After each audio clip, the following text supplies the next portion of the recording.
आज मी तुम्हाला एकदा करून वर्षभर खाता येतील असे साबुदाणा आणि बटाट्याचे पापड दाखवत आहे। साबुदाणा जरा सुद्धा न भिजवता मस्त असे काचासारखे पातळसर आणि जिभेवर ठेवताच विरघळणारे असे हे मस्त खुसखुशीत साबुदाणा बटाट्याचे पापड। अगदी कमी साबुदाण्यामध्ये हे भरपूर सारे पापड होत असतात आणि बनवायला सुद्धा अतिशय सोपे आहे।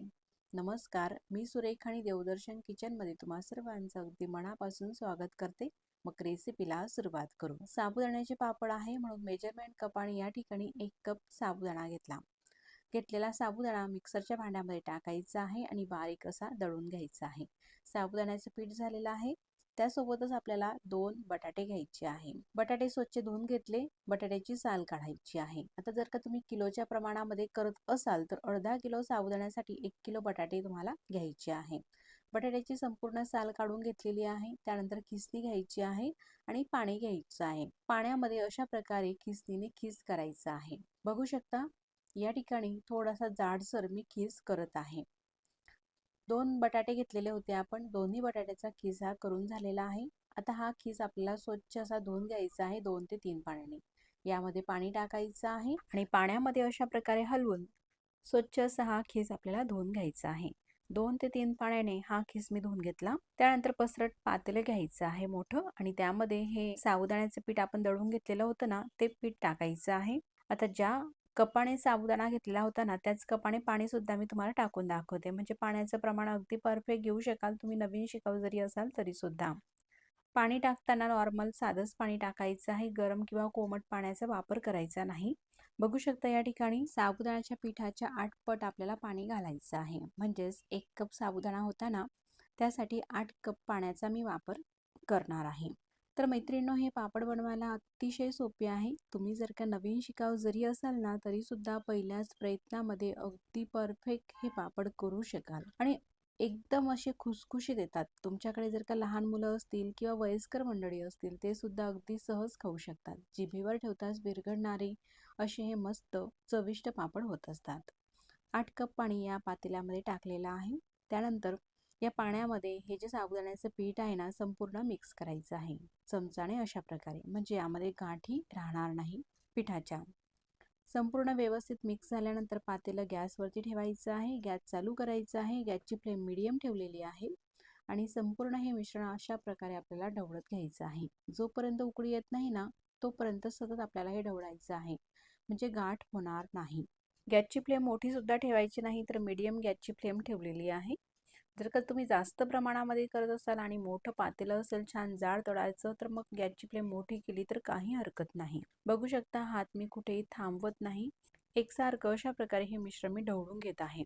बघू शकता जसं हे मिश्रण शिजते ना, तसं घट्टसर व्हायला लागते आणि अर्धवट शिजून झाल्यानंतर यामध्ये हा जो बटाट्याचा खीस आपण करून ठेवलेला होता ना, तो बटाट्याचा खीस या मिश्रणामध्ये टाकायचा आहे आणि मिक्स करायचा आहे।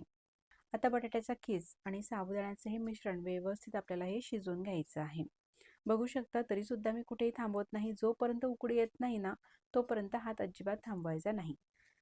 मिश्रणाला उकळी आलेली आहे। त्यानंतर यामध्ये चवीनुसार मीठ टाकायचं आहे। आता जे उपवासाला सेंधा मीठ आपण वापरतो ना, त्या मिठाचा मी वापर करते आहे। एवढ्या मिश्रणासाठी साधारण 1 चमचा मीठ या ठिकाणी मी वापरलेला आहे आणि सगळं हे मिश्रण मिक्स करून घेतलेलं आहे। बघू शकता रंगही असा पांढरा दिसत आहे आणि मिश्रण सुद्धा घट्टसर झालेलं आहे। मस्त खळखळून अशा प्रकारची ही उकळी येऊ द्यायची आहे। त्यानंतर मग गॅस बंद करायचा आहे। गॅस बंद केल्यानंतर यामध्ये आपल्याला काही साहित्य घालायचं आहे। तर आपल्या चवीनुसार चिली फ्लेक्स टाकते मी, मिरची पावडर टाकू नका। मिरची पावडर जर का टाकले तर पापड हे पूर्ण लाल होतात, म्हणून चिली फ्लेक्सचा वापर करा। आणि तुम्ही जर का उपवासाला जिरे खात असाल तर मग टाकू शकता, नाही खात असाल तर जिरे स्किप सुद्धा करू शकता। मी या ठिकाणी अर्धा चमचा जिरे वापरलेले आहे आणि संपूर्ण हे मिक्स करून घ्यायचं आहे। तर मिरची पावडर म्हणजे चिली फ्लेक्स आणि जिरं हे गॅस बंद केल्यानंतरच टाकायचं आहे। जर का गॅस चालू असताना आपण टाकलं तर जिऱ्यामुळे पापडला पिवळसरपणा येतो आणि चिली फ्लेक्समुळे पापडमध्ये थोडासा लालसरपणा उतरू शकतो, म्हणून पापडचा रंग सुद्धा बदलू शकतो। पापड छान असे पांढरे दिसावे त्यासाठी गॅस बंद केल्यानंतरच हे साहित्य आपल्याला यामध्ये टाकायचं आहे। आता हे जे मिश्रण आहे ना, खूप असं गरम आहे, कडकडीत आहे, म्हणून आपल्याला हे अर्धवट असं थंड करून घ्यायचं आहे। आणि अर्धवट थंड झाल्यानंतरच मग हे पापड आपल्याला करायचे आहे. आता मैत्रिणींनो, तुमच्याकडे जर का उन्हाची सोय असेल, ऊन येत असेल, तर तुम्ही प्लास्टिक पेपरवरती उन्हामध्ये हे पापड करू शकता. आणि जर का उन्हाची सोय नसेल तर तुम्ही घरामध्ये सुद्धा एखादी टेबलवरती किंवा खाली जमिनीवरती प्लास्टिक शीट आथरून त्यावरती सुद्धा हे पापड करू शकता. प्लास्टिक शीटला तेल किंवा तूप काही लावायची गरज नाही. आणि अशा प्रकारे हे पडीपडीने मिश्रण घेते आणि अगदी छोटे छोटे हे पापड आपल्याला करायचे आहे. खूप कडकडीत हे वापरायचं नाही, कारण की आपण हे पापड प्लास्टिक पेपरवरती करणार आहोत आणि मिश्रण खूप कडकडीत असते. कुठेतरी प्लास्टिक पेपर त्यामध्ये वितळून मिक्स होऊ शकतो आणि तो आपल्या शरीरासाठी हानिकारक असतो. म्हणून हे मिश्रण हलकं असं कोमट करून घ्यायचं आहे आणि त्यानंतरच मग अशा प्रकारे पापड करायचे आहे. बघू शकता, एवढ्या ह्या मिश्रणामध्ये असे भरपूर हे पापड झालेले आहे. पापड छान असे हे वाढले का अशा प्रकारे निघत असतात आणि निघल्यानंतर सुद्धा 2 दिवस मस्त असे पापड वाळवून घेतलेले आहे. आणि त्यानंतर मग हे पापड मी तुम्हाला दाखवते. बघू शकता, मस्त असे पांढरे शुभ्र आणि काचासारखे पातळसर हे पापड दिसत आहे.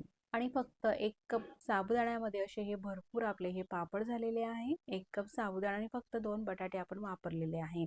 आता हे जे भरपूर पापड मस्त झालेले आहेत ना, हे पापड मी तुम्हाला तळून सुद्धा दाखवते. तेलामध्ये असा पापड टाकला का मस्त असा पांढरा शुभ्र होत आहे आणि दुप्पट तिप्पटीने हा पापड फुलत असतो. बघू शकता, रंगही छान असा पांढरा दिसत आहे.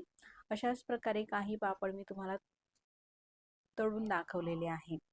साईजही तुम्ही पाहू शकता अशा प्रकारची. आणि आता हे पापड मी तुम्हाला तोडून सुद्धा दाखवते. किती खुसखुशीत आलेले आहेत, जिभेवर ठेवताच विरघळतील असे मस्त खुसखुशीत हे पापड होत असतात. तर तुम्ही नक्कीच ट्राय करून बघा. आणि ही रेसिपी तुम्हाला कशी वाटली मला कमेंट्स करून नक्कीच कळवा. व्हिडिओ कुठेतरी आवडला असेल तर व्हिडिओला लाईक करा. चॅनलवरती तुम्ही नवीन असाल तर चॅनलला सबस्क्राईब करा. आधी सबस्क्राईब केले असतील तर मनापासून धन्यवाद. मग पुन्हा भेटू नवीन छानशा अशाच रेसिपीसोबत. तोपर्यंत नमस्कार.